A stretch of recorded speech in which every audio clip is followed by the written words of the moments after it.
This is a Hot Pie Original.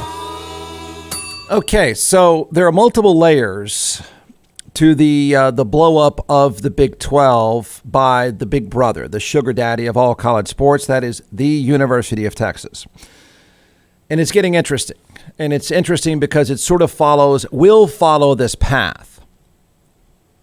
Now, some might say, but Jeff, I've tried to read this. I've tried to learn about this. I've tried to figure out in the last 24 hours why this is such a big deal, sports-wise, politically, and economically. But what if it doesn't happen? What if everybody says, it doesn't happen? It doesn't work out for whatever reason. And, the other schools are mad. It's like sort of cheating on your husband or wife. And they're just not going to take Texas back if that's the case. That, I can assure you, won't happen. They need it. They need Texas. You make more money with Texas. So even if the deal were to fall apart, which seems a little hard to believe, but we'll see, because the politics and the politicians are now in. But even if for some reason the deal were to fall apart, don't be so naive to think that, that Baylor and Texas Tech and the others have had their feelings hurt, so they're just going to say, go on somewhere else, Texas. No. They have to follow Texas. The reason why this is now about to get into an interesting political fight is much of their financial interests are tied to Texas because Texas is the one that makes the money and throws everybody else money. Okay, remember the sugar daddy analogy. So the layers to this are the economics, the sports, which is kind of a lesser part of the story for a lot of people, and now the politics. And the politics has a bunch of different angles. One of those angles, and let me throw it out there right now. Is anybody certain that Greg Abbott is really going to pay attention right now? Doesn't he have something else on his mind? Isn't there a bigger MAGA hat prize for Greg Abbott than this? I don't know if this matters to him.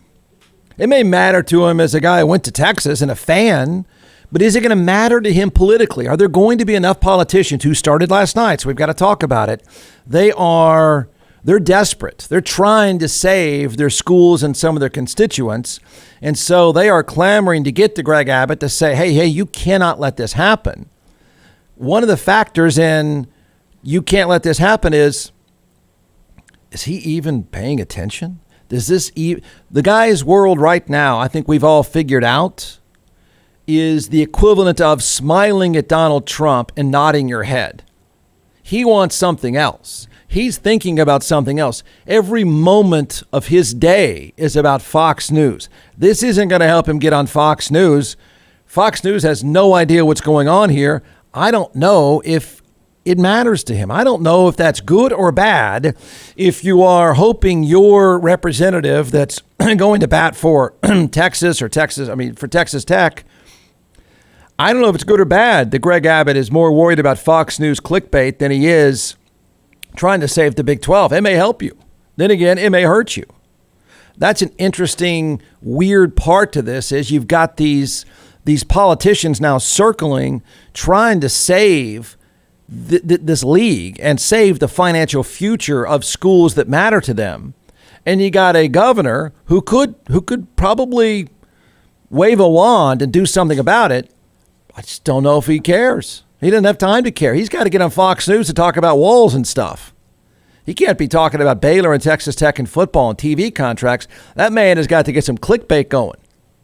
He's got something bigger to worry about right now. He needs less COVID talk and more wall talk, fake wall talk, but wall talk. He doesn't need save the Big 12 talk. He needs MAGA hat talk. So you got that. First of all, for people that just want a good primer, an interesting take on this, really, really good story at TexasMonthly.com. And Texas Monthly, I read it last night, going back from an Austin FC game, which is a whole nother conversation by itself. Electric audience, electric crowd, great stadium, great environment, product, not so much. Oof. And I know soccer, not good.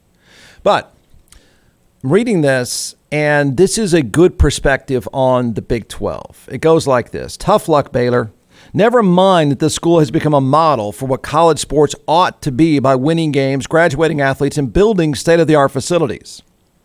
Now, a little more than 3 months since the school won its first national championship in men's basketball, the future of Baylor sports could not be more uncertain. If there's no place for Baylor in a major conference, then college sports is as rotten as many fans and the NCAA's harshest critics have always suspected. Baylor has seen this side of UT before. The Longhorns were ready to ditch the Southwest Conference until Ann Richards, then the governor, and her lieutenant governor, Bob Bullock, stepped in and saved their alma maters, Baylor and Texas Tech, which is true for those that don't appreciate the political dynamics of this whole story. This has happened before, sort of, but not to this extent. Go back in time, and the league that Texas was in was going to be blown up. At that time, Ann Richards, very powerful, influential voice to say the least, very popular figure in this state, waved that wand that a lot of people are hoping Greg Abbott will wave and essentially saved it. You can't save it this time. But there is political history to this fight. There is political history to what's happening now all around the governor, and whether or not he's paying attention, again, I don't know that we know. Can enough politicians who represent enough of these schools save them? Or here's the political angle to think more about. Can the Aggie influence in a state in which is hanging on to being Sears and rural Republicans, the ultimate Aggie constituent, right? Can Aggie hatred of its big brother, can Aggie influence be the one that stops it? Not Baylor, Texas Tech, and the others and their lawmakers. Can the Aggies find enough political influence to say, keep that big brother away from us? That's the political question. On top of whether or not Greg Abbott's even paying attention. I don't even know who's taking the calls about this right now, because he's got to be talking to consultants about how he can do wall talk the rest of the day. He's going to have to figure out a way before long in the next 24 hours to mention television contracts, the SEC, and wall talk. Texas Monthly goes on to write, in hindsight, this day has probably been inevitable, as more and more power and money has been consolidated into fewer and fewer places. I've been trying to tell people about this stuff for a long time, just in terms of the economics. And let's explain just as a primer the economics, then we'll get into the politics, which is pretty entertaining, going to be entertaining. The SEC generated $729 million in revenue last year, compared with the Big 12's $409 million. The SEC paid out $45.5 million to its member schools, compared with a range of $37 to $40 million in the Big 12. You'd say, well, is it all that, is it that much money to make a difference? Here's the deal. Texas is, you add Tom Cruise to your movie makes a lot more money. You add Tiger Woods to your golf tournament, everyone makes a lot more money. They are the television sets and the TV markets and the following that make everybody a lot more money. So whatever the deal is now, add 25% or more to what you'll make. Probably a lot more than that. When they're gone, take away 70% of the money you were making. That's what a big deal it is. Got it? If you're running an athletic department, even though most people in college athletics are clueless bureaucrats who want to act like the NFL but have no idea how to run it like the NFL, even they can count. And they know there's a bunch of zeros that follow Texas wherever they go. If you're running a network, if you're in the media business, remember you're in the business of engagements, right? They bring more engagements, a lot more than anyone else. There is no bigger box office star in the media business than Texas. You can laugh it off and say they suck in football, Jeff. I didn't talk about that. I'm not talking about winning and losing. I'm talking about box office rock stars, money, merchandise. You can be confused as you want why it is the Dallas Cowboys, who are mediocre, sell so much. You can be as confused as you want to be why it is the Texas Longhorns, who are mediocre in football, why do they sell so much? They just do, okay? ESPN doesn't care why that is. ESPN cares that it is. Got it? It's the bottom line. Someone at ESPN, Disney, someone in the media business is not going to care for your barstool conversation about, oh, yeah, well, Baylor can beat them or whatever. They don't care. And nor should the SEC care. They just make everyone more money. Got it? A lot more. So, but that should put it in perspective, the kind of money we're talking about. So now the political part. Now the circus begins, and how much of a circus it will be, I don't know. And I think the only player that will matter in this circus fight, the taxpayers probably got to be saying, are you kidding me? This is our world in the state of Texas. We got some fake thing about curriculum, patriotic curriculum, critical race theory. We have special sessions over that. We have special sessions over making voting more inconvenient. We have a fake wall that's not really doing anything. And now our other political issue of the day is whether or not alleged amateur athletics is going to make everybody a bunch of money. If you say, and you're a taxpayer in this state, and you say to yourself, wow, this seems pretty frivolous, you're exactly right. You got to be wondering what really matters here. I'm told critical race theory that doesn't exist matters. I'm told that walls that don't really exist matter. I'm told that voting after 9 a.m. matters. And now I'm told that football matters. Yeah, there you go. Yeah, it's not about potholes and traffic and stuff like that, taxes. It's about stuff like this, and this one's going to matter. And the scrambling has started. Texas Tribune, lawmakers concerned about UT leaving Big 12 Conference make their case to Governor Greg Abbott's office. What I love about this, it's not the case to Greg Abbott, because I think he's worried about Fox right now.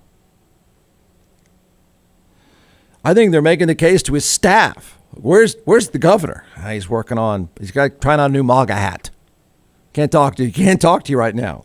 I don't know where this goes, because I don't know in a typical time.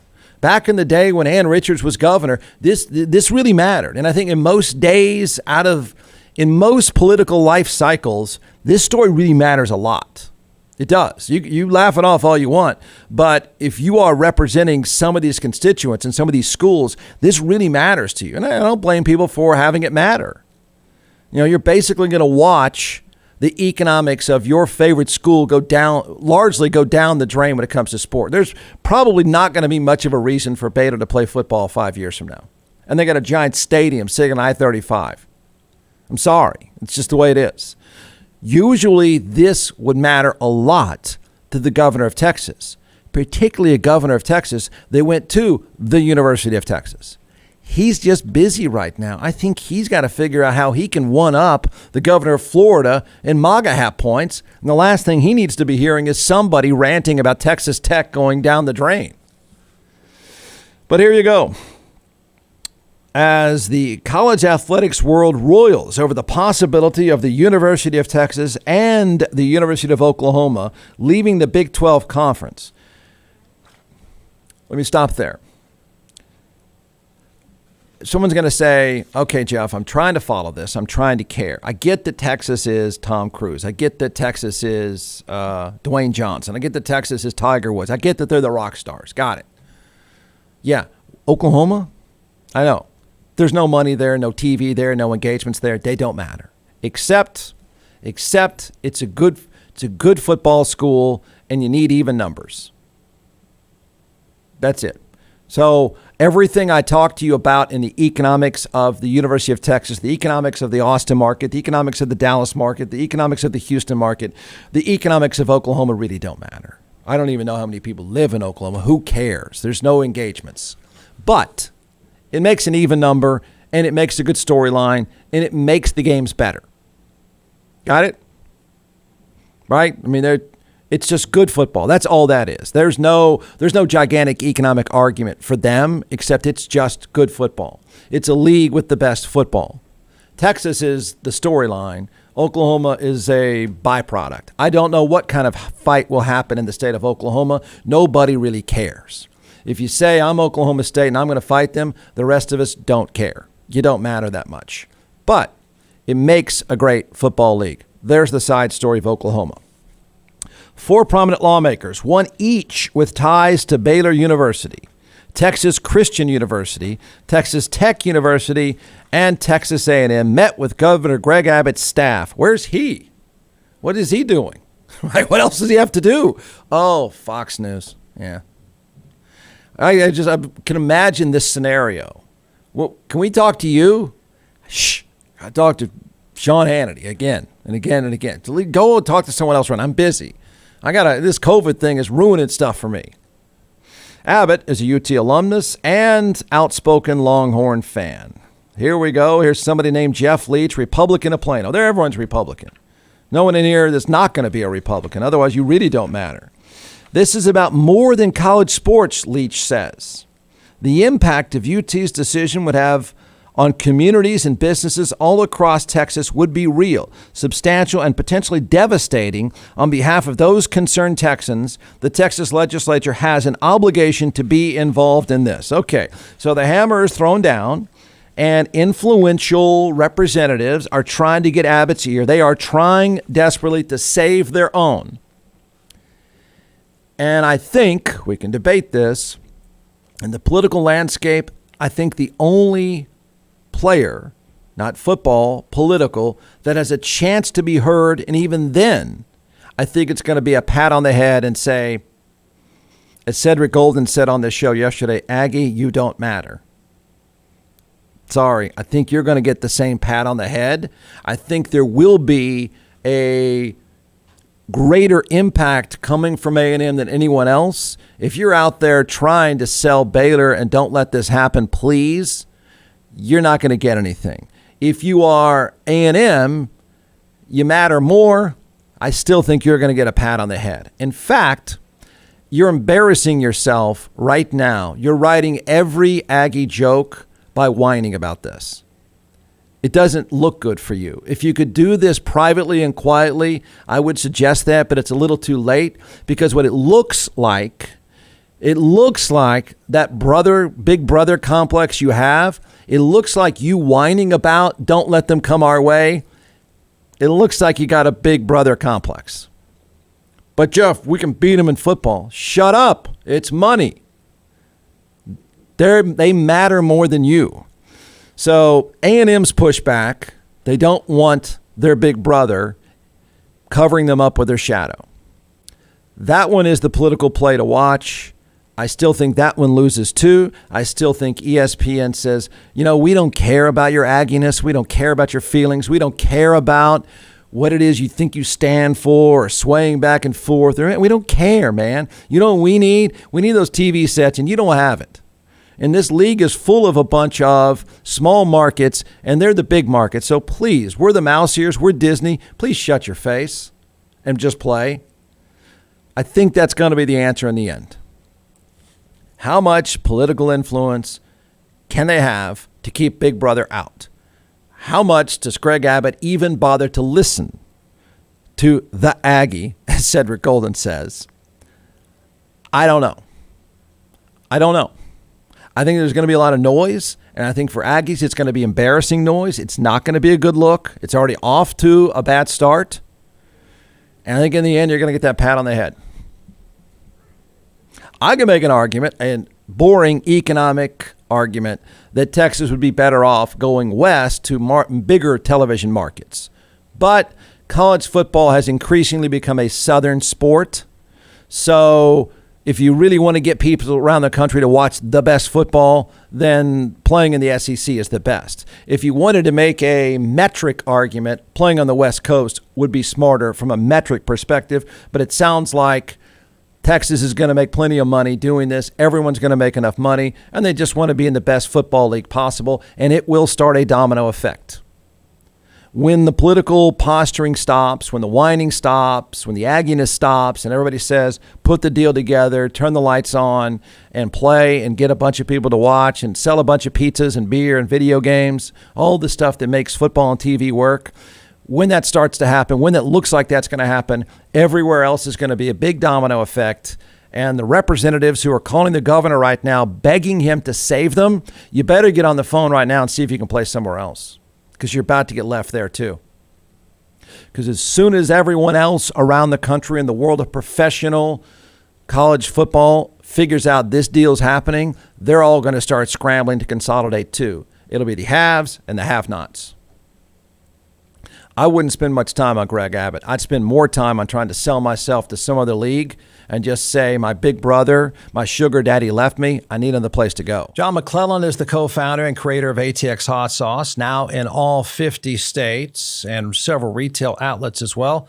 So what we're going to do today is we're going to let this social media rock star chef walk us through 4 different sauces, and then I'll taste and we'll tell everyone why they should buy. You can give the science behind these, and then I'll make the simple recommendation. Go to atxhotsauce.com. All right, so let's go. I don't think anybody's heard the website. Yeah, I know. About you, Jeff, I've never heard it is atxhotsauce.com. I'll say it 345 right. times, atxhotsauce.com. So let's do it. I brought 4 flavors here, and we're going to test your palate today. Okay. And I only brought 4 because I didn't think you could handle 5 or 6. Yes, probably a smart move. Yeah. And so the first one we're going to try here, it's called Beet Heat. And just like the name implies, it has beets in it. It's made with red Fresno peppers. Red Fresnos are red peppers that are they're hotter than a jalapeno and a little bit less than a serrano. So not super hot here, just a lot of good, really good flavor. So we're going to start with this one, and then we're going to move up the chain. Okay. I've had the Beet Heat, but okay. Yeah, we're going to try it though. It goes well with a cab.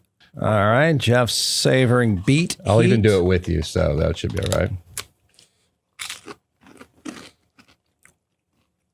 Now remember, it is hot sauce. Yeah. Oh, it is. It's hot sauce. Trust me, man. Wait, is that one hot to you?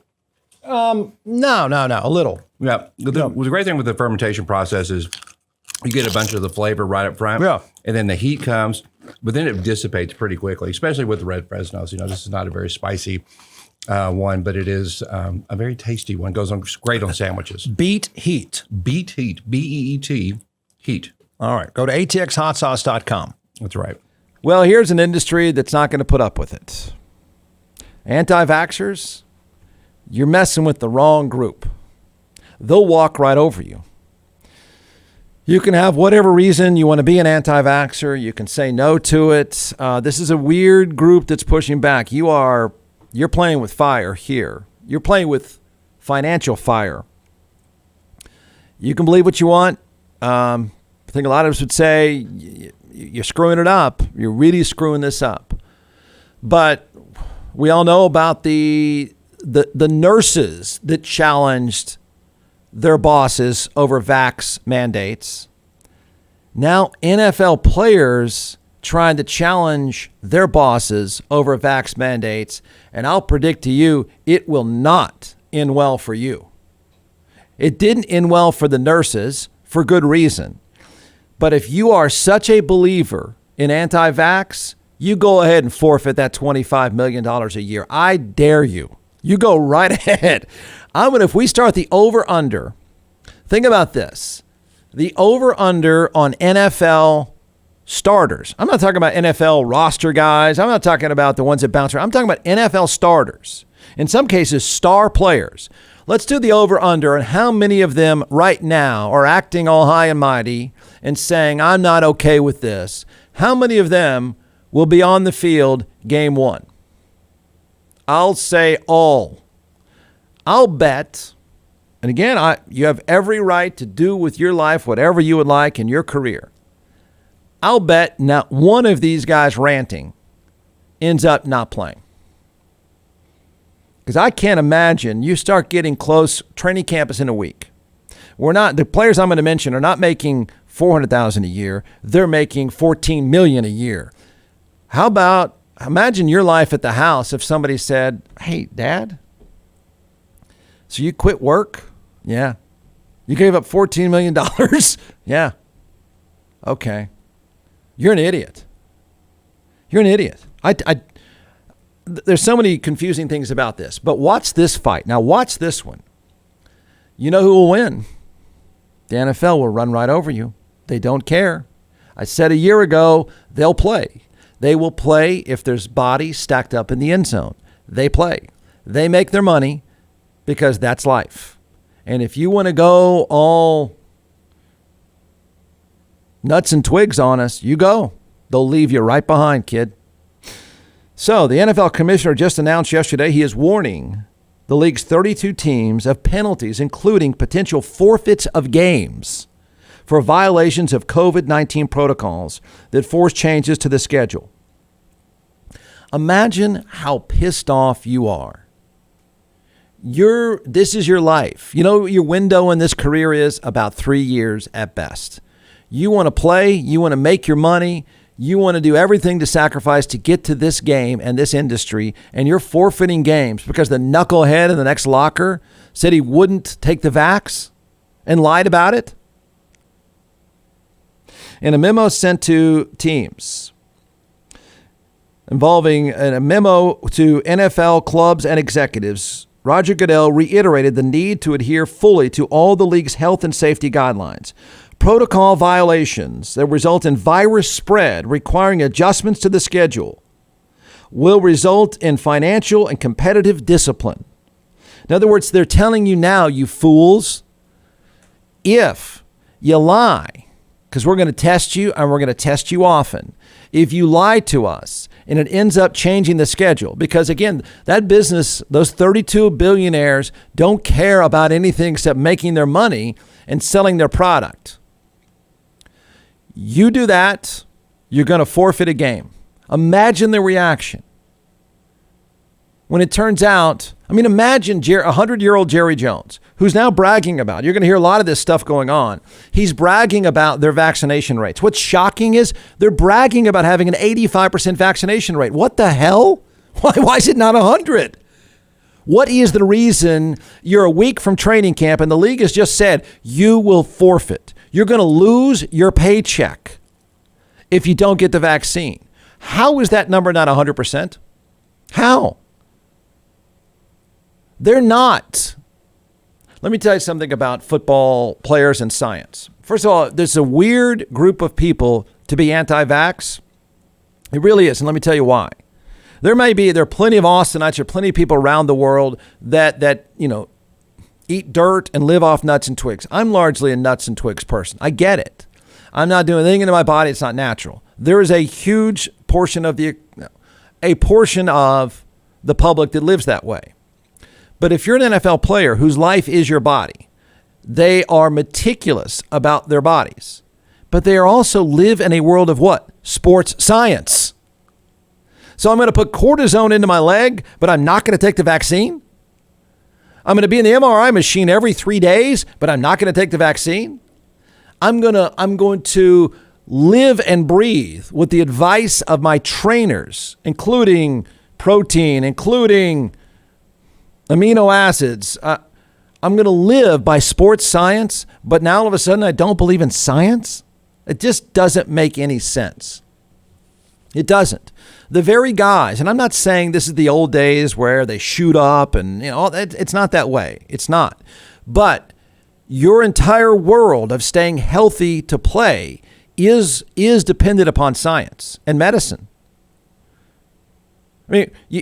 Dak Prescott has been basically put back together as the $6 million man because of medicine. What if he said, I'm not going to do that. I'm not putting that stuff in my body. My God, buddy, you got a plate in your leg. What? Of all the people to be anti-science, it's weird to me that the industry of science and medicine, of your livelihood being dependent upon science and medicine. Trust me, every day those guys are meeting with doctors and trainers and doing everything medically to keep that paycheck going. And now a bunch of knuckleheads are saying they're not going to get the vaccine. It's just a weird mix. We're not talking about some hippie mom who drives a Subaru. We're talking about multi-million-dollar racehorses who live in the world of medicine and science. Right? So now they've been told, you don't meet thresholds and we have to change our schedule. You're forfeiting and you're not getting paid. You know who gets pissed when they don't make their money? Rich old white guys that run these teams. Why do I bring it up? Well, there's a few reasons. Reportedly, there are 5 or 6 teams that have at least, they say, 8 or more players who are currently refusing to be vaccinated. I don't know about you. Most of you get the vaccine without making a buck. Most of us sat in line to get the vaccine. Imagine a $20 million paycheck riding on the vaccine. Because you get paid every Tuesday. They're not going to get paid. The NFL's already said, and they have no problem doing it. They've already told these players, okay, you know the deal. You know the rules. If you don't get the vax, you're not going to get paid. If you don't get the vax and you've lied to us or you test positive and enough of you knuckleheads test positive and we have to alter the schedule, your entire franchise is out the money. Tell me you wouldn't walk down to the locker room and say, hey, Jeff, can I talk to you for a second? You dumbass. Okay, here's what you're going to do. You're going to get in there right now. I see that guy over there with that needle. You get over there and take that needle right now, or you pack up this locker and get your ass out because I'm not paying you. You're not costing me a Sunday payday of $50 million because you've gone on some kind of the man rant. You're kidding me. Most teams reporting to training camp in 11 days. Additional clubs have met the COVID-19 vaccination threshold. It's reported by the NFL Network that 13 teams have crossed the 85% threshold. Well, that means there's a bunch of them that have not. Okay? 2 teams are less than 50%. What? Your office is at less than 50%. Less than 50%, and they're about to start the season. I really don't get it. I don't get it. Now, just to sort of pour gas on this and the reason why it's all over the news. Okay. This is your job. And the law says the employer can mandate it. And you're willing to give up a paycheck, more power to you. But the fact that you're going to give up this paycheck and your life is football is really weird. The Arizona Cardinals star wide receiver, DeAndre Hopkins. This is one of the best players at what he does in football. DeAndre is probably going to make $30+ million this year, unless he doesn't show up for work. We can do this whole thing about the Houston Texans once employed DeAndre Hopkins, but they were done. They're a stupid franchise. The Texans will screw up the vaccine thing. You watch. If it can go wrong, they're going to do it wrong. But DeAndre Hopkins now is gone. He's gone to Twitter, and he's now upset about this. It's not that he's necessarily anti-vax. He doesn't like to be told that he has to get the vaccine. So he goes on, he tweets late last night, freedom, ? Never thought I would say this, but being put in a position to hurt my team because I don't want to partake in the vaccine is making me now question my future in the NFL. Well, someone needs to stop by and send DeAndre texts. Well, your future is in question then, bud. Now, how many of these guys that are in these numbers and these teams that are less than 50%, how many of them come payday, come start of the season, when all the fantasy football stuff starts, all the gambling starts, I wonder what percentage of those, will 50% stay 50%? Will DeAndre Hopkins say freedom and we're in mid-September? He's on a really good team, too, by the way. And your chances in that life as a professional football player to be on a really good team are few and far between. Your lifespan and shelf life in that industry is really small. Think about skipping out on paydays over this. Think about the people you work with or your teammates. Your team who really thinks it can be good and have a playoff run, the Cardinals, they may forfeit a game because of you and your freedom. You've gone Braveheart. Why? What percentage, game time, are still saying, I want my freedom? From the Hot Pie Media Studios in Austin, Texas, it's the Jeff Ward Show. Listen at jeffwardshow.com.